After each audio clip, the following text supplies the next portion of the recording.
And it is 11:15.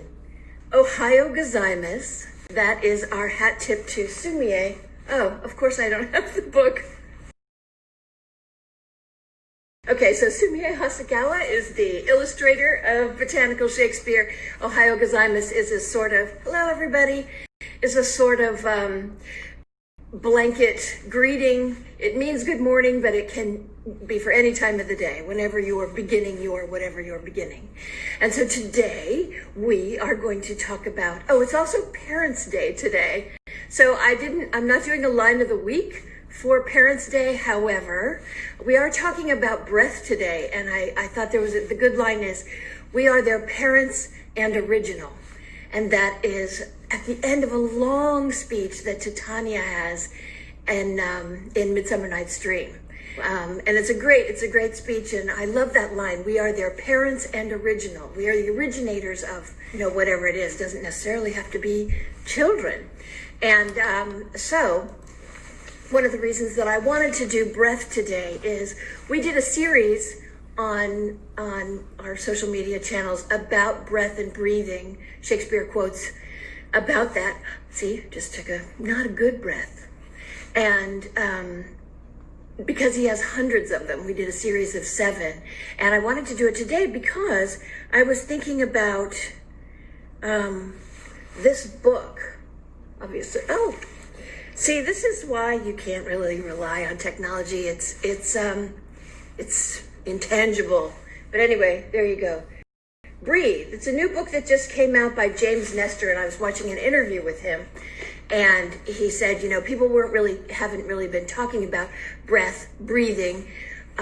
Maybe yoga teachers and maybe deep sea divers, which is something that he writes a lot about. And I thought, what about actors? What about singers? If you're being trained in either of those two disciplines, you learn about breathing, because we are their parents and original comes, like I said, at the end of this very long speech. You need, see what I just did? You need a lot of breath to carry that through. And now we have a lot of focus on breath and breathing because the coronavirus affects the lungs. And also the George Floyd and all those situations where people were stopping other people's breath. Breath is the stuff of life. So the line of the week, just to get us started, is where life hath no more interest but to breathe. It's the baseline. You have to breathe. Then water, food, shelter, all that stuff. But baseline, you have to breathe. And when you do breathe, let's all breathe, you can instantly feel better. And according to this book, according to what he says, I've dipped into it a tiny, tiny bit. One of the things that attracted me to it was it said, people can cure scoliosis, can cure all these things by breathing correctly. And I thought, so I've had scoliosis, obviously, since I was born. It's a congenital condition, I thought. And they said it was inoperable when I was a kid. And I thought, you know what? I'm willing to try anything. If breathing will change or help that situation, why not? So the other thing, let's see. There are a couple announcements that I wanted to make too. Speaking of this, breath, we are still the Kindle Book of the Month, a Kindle Book of the Month, so you can get it for a bargain, Botanical Shakespeare. And I wanted to get a big bouquet of flowers today to put behind me, and I just put this little tree. Trees are rebreathers. I say that all the time, so we should have to be grateful to them every day when we go out, because their presence allows us to breathe fresh, clean air. And I was editing until very late last night a book about 19th century artists, and they talked a lot about plein air artists, which is artists who like to be outside and paint the natural world out in the plain air. So a lot about air, breathing, getting air into the lungs, sustenance, inspirate, suspirate. Inspiration comes from breathing. That's where you're gonna get your great ideas from, if you deep breathe. Maybe that's why Shakespeare has so many quotes about it. So the other thing, though, is I did want to make a couple of announcements Flagstaff Shakespeare was doing this really cool thing for the week, and it's still today. Walk with Will, with going out into the flowers, inspired by the book. So we love that, and I wish I'd known about it sooner. And you will put the link in the link tree or something, because they've found a way to incorporate people who don't have to happen to be in Flagstaff, Arizona, where it's hot like it is here, and breathing is important. I remember being in Arizona when I was a kid on a family trip, and it felt like the inside of my nose was burning. It was so hot. So Flagstaff, Arizona is doing a walk with Will. We got a great message on the website yesterday about a girl who's making little container bouquets of Shakespeare plays and Shakespeare plants, and we love that. So we're thinking of making a page on the website, and everybody can send in. We can make like a collage of everybody's gardens and what they're doing with the book, which is why on the website there's 50 ways to use this book, because some people need a little help. Other people, it sparks their imagination from the get-go and they just run with it.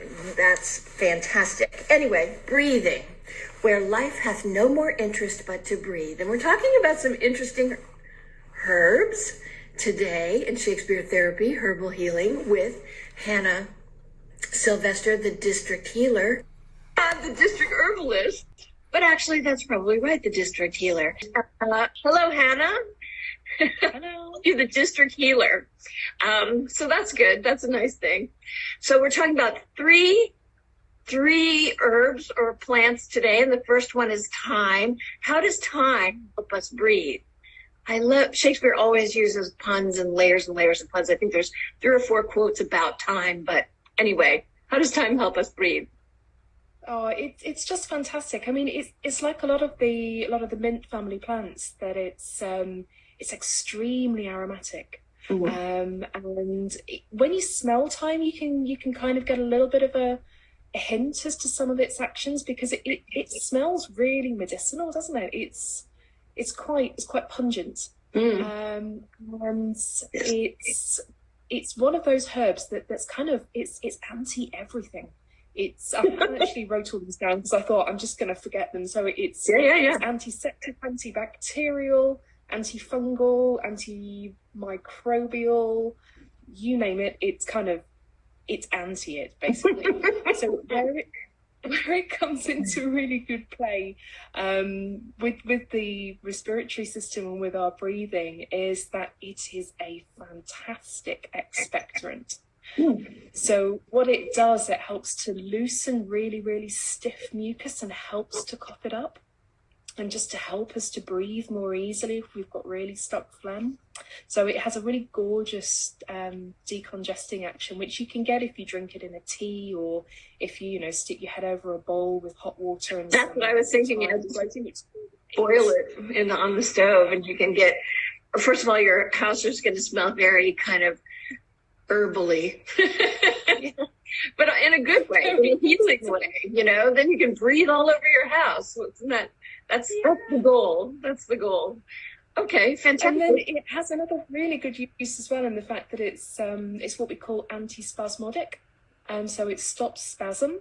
Mm-hmm. And it stops spasm in the lungs. So for people who are very spasmodic coughs due to asthma, that's where it can come into play as well. And even with when you lose your voice and you lose it either through laryngitis or through just a sore throat or tonsillitis, again, it really comes into its own there, because it makes I wouldn't say a beautiful gargle, but it's one that you can easily make into a gargle, and it helps to take down the infection, but then it also really, really helps because it's anti everything. Mm-hmm. It helps to take away infection that's there too. So really top respiratory breathing herb. Oh my! So if you have a long speech, or you're giving a presentation, or you're getting in front of your church or your choir or any of those kinds of things, one thing I noticed is, doesn't gargle sound so much better in a British accent? It really does. So thank you for that. So one of the reasons that I sang a little bit parsley, sage, rosemary, and thyme, we did this concert on the top of this amazing book barge right behind the British Library with all the flower songs in Shakespeare. There's a lot of flowers that just show up only in the music. And there is no sage in Shakespeare. So I asked them strongly to say sedge, because we do have sedge, and we'll talk about sedge in another episode. But I thought, what? There's interesting that there's no sage in Shakespeare. And then I thought, Shakespeare is the sage. And the reason that we do this is to anchor you in wisdom and anchor you in healing. Two of the things that when your world is getting rocked, maybe not in the best possible way, you can anchor in those things. Natural healing, natural wisdom. So the next one, though, and it actually is connected to breath too in a funny way, onion.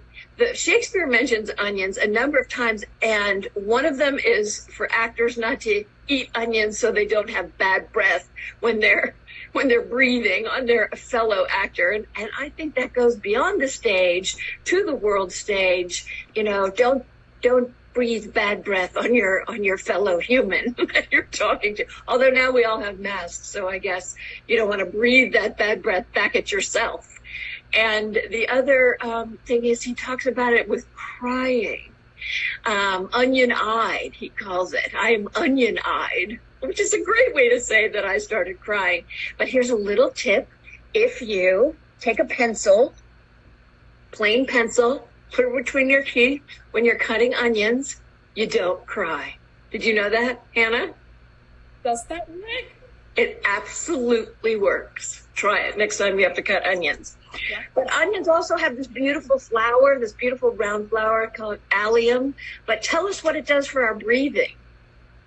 Aside from give us that. Well, it's such a. I mean, it stings, doesn't it, onion? I mean, it's not one of the world's most attractive smells, but it's another one of these herbs that is so simple to use in the kitchen at home, and you can make a really simple onion cough syrup by just slicing onions in about 1/2 centimetre slices, popping them in a bowl or in a sort of a fairly big jar, and then putting one slice and then sprinkling some sugar or some honey, and then putting the next slice on, and then more sugar and honey. So it's not amazingly healthy, but if you layer it all the way up, so you've got this onion sugar layering, and then leave it in the fridge for about 24 hours, what you end up with is essentially the onion water extracted from it into the sugary syrup, and then you take your pieces of onion out, and then what you're left with essentially is an onion cough syrup. So if you're just starting to get sort of that really annoying tickle, that's all you need to do. 24-hour onion cough syrup, brilliant, and it actually tastes quite nice. Tastes like sweet. Well, I mean, onions when they're cooked also taste amazing, and yeah, it does have a weird smell, but when you're caramelizing onions, that also has a very attractive smell. But this sounds like an onion cake in a way, these layers of onion and honey and onion and honey. Never would have thought of that, but okay. And actually, can you make an onion and thyme syrup or gargle or whatever you are saying? Same kind of, are you getting like double the whammy as far as clearing those things out? Yeah, that would work really nice, actually. Maybe mitigate the smell a little bit. Amazing. Yeah, you could definitely put the two together. And you say you put some thyme in there too? Yeah. It's onion time. Okay. And our third one is a little bit off the beaten path. People don't talk, at least in America, this much about hyssop. Hyssop is only mentioned once in Shakespeare in along what I call when he lists plants, Iago talking about to Othello, and hyssop shows up in that weird little list of plants. So what does hyssop do for our breathing? Oh, we're losing you a little bit. It's breaking up. Can you hear me okay? Hannah, come back to us with your big collective breath. Hyssop, Hyssop, she yells to Lincoln in Lincolnshire in the UK. She's disappeared. And I don't think I can help you so much with Hyssop. I do know about thyme. I do know about onions, but Hyssop, we need Hannah for. Anyway, she doesn't seem to be able to get on, so we will close it for the day. Wisdom, healing herbs. Don't forget to breathe. One little thing I forgot to mention regarding breath. If you're in a place that's super hot and also has a mask mandate, make sure that you pull to the side and pull it down and take some big gulps of air, because you're not getting enough air through the mask, enough oxygen, and you don't want to pass out on the sidewalk. That's a little Shakespeare therapy PSA for today.